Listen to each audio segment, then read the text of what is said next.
Assalamualaikum warahmatullahi wabarakatuh. Kembali lagi dengan saya, Reza Resita Dewi, NIM E2019-2221.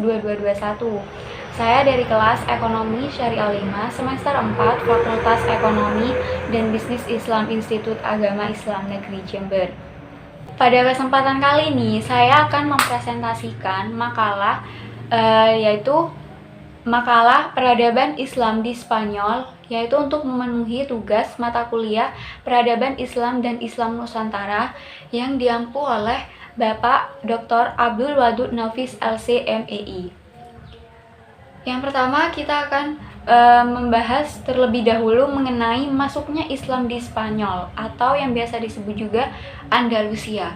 Nah, Islam pertama kali masuk ke Spanyol pada tahun 711 Masehi melalui jalur Afrika Utara, wilayah Andalusia yang biasa sekarang disebut dengan Spanyol, di ujung selatan benua Eropa.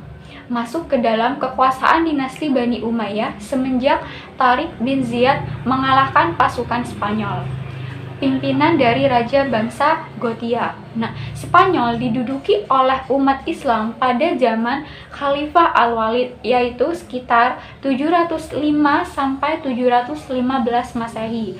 Salah seorang khalifah dari Bani Umayyah yang berpusat di Damaskus. Nah, dalam proses penaklukan Spanyol ada tiga pahlawan Islam yang memimpin pasukan yang dianggap memiliki peran strategis, yaitu yang pertama ada Tarif Ibnu Malik. Nah, yang kedua itu ada Tariq Ibnu Ziyad, dan yang ketiga itu ada Musa Ibnu Nusair. Jadi kemenangan Islam itu nampak begitu mudah. Tentu hal ini didorong oleh faktor-faktor baik karena tokoh-tokoh pejuang dan prajurit Islam yang kuat, kompak, dan penuh percaya diri. Pembahasan yang selanjutnya yaitu perkembangan Islam di Spanyol Andalusia. Sejarah panjang Islam di Spanyol dibagi dalam 6 periode. Periode pertama yaitu 711 sampai 755 Masehi. Nah, pada periode ini, Spanyol berada di bawah pemerintahan para wali yang diangkat oleh Bani Umayyah yang berpusat di Damaskus. Pada periode ini, stabilitas politik negeri Spanyol belum tercapai secara sempurna. Berbagai gangguan masih sering terjadi, baik yang datang dari luar maupun dari dalam. Periode kedua yaitu 755 sampai 912 Masehi. Pada periode ini, Spanyol di bawah pemerintahan Abbasiyah di Baghdad. Pada periode ini, umat Islam mulai memperoleh kemajuan baik dalam bidang politik ataupun peradaban. Periode ketiga, 912 sampai 1013 Masehi. Nah, pada periode ini berlangsung mulai dari pemerintahan Abdul Al-Rahman III yang bergelar An-Nasir. Pada masa ini, masyarakat itu dapat menikmati kesejahteraan dan juga kemakmuran yang tinggi. Periode keempat yaitu 1013 sampai 1086 Masehi. Nah, pada masa ini Spanyol sudah terpecah-pecah menjadi beberapa negara kecil yang berpusat di kota-kota tertentu. Bahkan pada periode ini Spanyol terpecah menjadi lebih dari 30 negara kecil di bawah pemerintahan raja-raja golongan atau Al-Mulukut Tawaif. Nah, periode kelima yaitu 1086 sampai 1248 Masehi. Periode ini Spanyol Islam meskipun masih terpecah dalam beberapa negara, tetapi terdapat satu kekuatan yang paling dominan, yaitu kekuasaan dinasti Murabitun dan dinasti Muwahhidun. Nah, pada periode ini kekuasaan Islam Spanyol dipimpin oleh penguasa-penguasa yang lemah, sehingga mengakibatkan beberapa wilayah Islam dapat dikuasai oleh kaum Kristen. Nah, periode ke-6 1248 sampai 1492 Masehi. Nah, pada periode ini Islam hanya berkuasa di Granada di bawah dinasti Ahmad, yaitu sekitar 1232 sampai 1492 Masehi. Peradaban Islam di Spanyol sudah kembali mengalami kemajuan.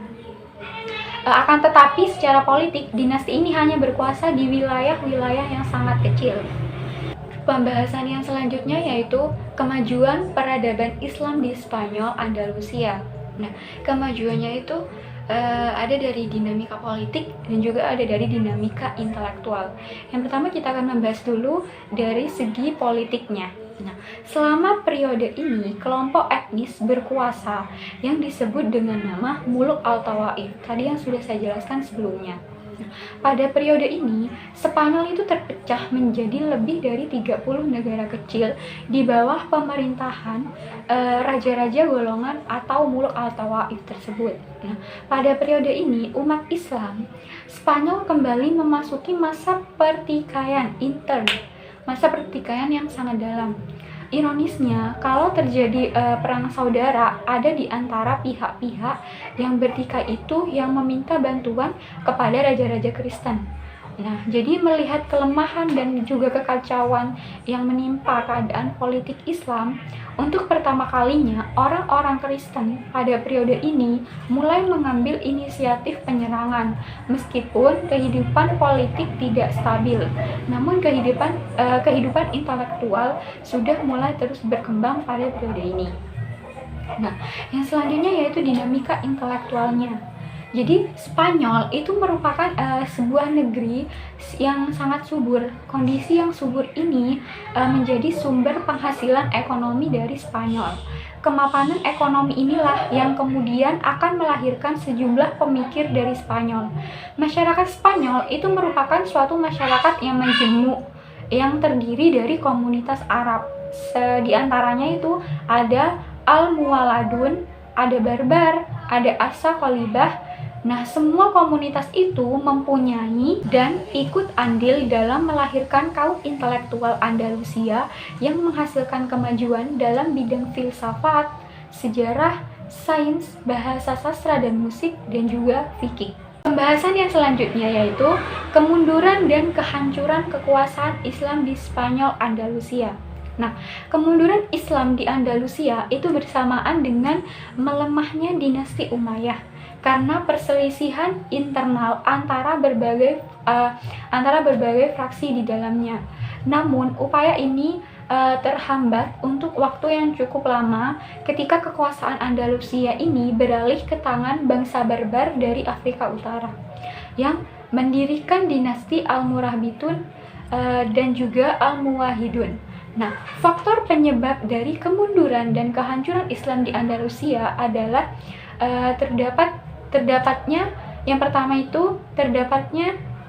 terjadinya konflik Islam dengan Kristen. Jadi keadaan ini itu berawal dari kurang maksimalnya para penguasa Muslim di Andalusia dalam melakukan proses Islamisasi. Hal ini mulai terlihat ketika masa kekuasaan setelah Al-Hakam II yang dinilai tidak secakap dari khalifah-khalifah sebelumnya. Nah, yang kedua yaitu tidak adanya ideologi pemersatu. Jadi orang Arab tidak pernah menerima orang pribumi Spanyol. Nah, istilahnya itu ibad dan muwaladun. Akibatnya, kelompok-kelompok etnis non-Arab yang sering melakukan perlawanan dan merusak perdamaian. Hal itu mendatangkan dampak besar terhadap sejarah sosioekonomi negeri tersebut. Nah, yang ketiga yaitu kesulitan ekonomi.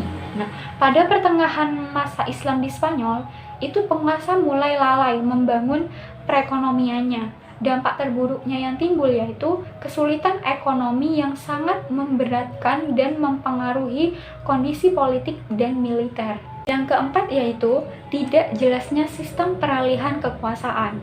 Jadi ketidakjelasnya sistem peralihan kekuasaan itu dapat menyebabkan terjadinya perebutan kekuasaan di antara ahli waris. Bahkan karena inilah kekuasaan Bani Umayyah jatuh dan Muluk Al-Tawaif itu muncul. Nah, yang kelima, yang terakhir yaitu keterpencilan. Jadi letak geografis Spanyol yang dikuasai Islam itu sangat terpencil dari dunia Islam yang lainnya. Akibatnya, kekuasaan Islam di Spanyol seperti selalu berjuang sendirian tanpa pernah mendapat bantuan selain dari Afrika Utara. Nah, dari kondisi inilah yang menyebabkan tidak ada bantuan kekuatan alternatif yang dapat menghampang kebaikan yang dapat menghempas kebangkitan Kristen di Spanyol. Dapat ditarik benang kesimpulan dari peradaban Islam di Spanyol, yaitu Islam pertama kali masuk ke Spanyol pada tahun 711 Masehi. Dalam proses penaklukan Spanyol, ada 3 pahlawan Islam yang memimpin pasukan yang dianggap memiliki peran strategis, yaitu Tariq ibnu Malik, Tariq ibnu Ziyad, dan Musa ibnu Nusair. Nah, Islam di Spanyol telah berkuasa selama 7,5 abad. Sejarah panjang Islam di Spanyol tersebut dibagi dalam 6 periode. Dimulai dari periode pertama, yaitu 711 sampai 755 Masehi, dan berakhir pada periode ke-6, 1248 sampai 1492 Masehi. Kemajuan Islam di Spanyol sangat menonjol dalam berbagai bidang, baik dalam bidang politik dan juga intelektual, yang menyebabkan kebangkitan Eropa saat ini. Kekuasaan Islam di Andalusia Spanyol ternyata tidak bertahan terlalu lama. Pastinya akan mengalami kemunduran dan juga kehancuran. Di antara penyebab kemunduran Islam di Spanyol adalah konflik yang terjadi antara Islam dan Kristen, tidak adanya ideologi pemersatu, kesulitan ekonomi, ketidakjelasan peralihan kekuasaan, dan tidak adanya bantuan dari penguasa Islam lainnya. Harus diakui memang bahwa sejarah mencatat berakhirnya cerita Islam di Spanyol sangat tragis dan hampir seperti tidak menyisakan apa-apa. Demikian yang dapat saya presentasikan mengenai pembahasan makalah peradaban Islam di Spanyol. Semoga bermanfaat bagi kita semua. Mohon maaf apabila ada salah kata dan kekurangannya. Akhirul kalam, subhanakallahumma wa bihamdika, asyhadu an la ilaha illa anta, astaghfiruka wa atubu ilaik. Wallahul muwaffiq ila aqwamit thoriq. Wassalamualaikum warahmatullahi wabarakatuh.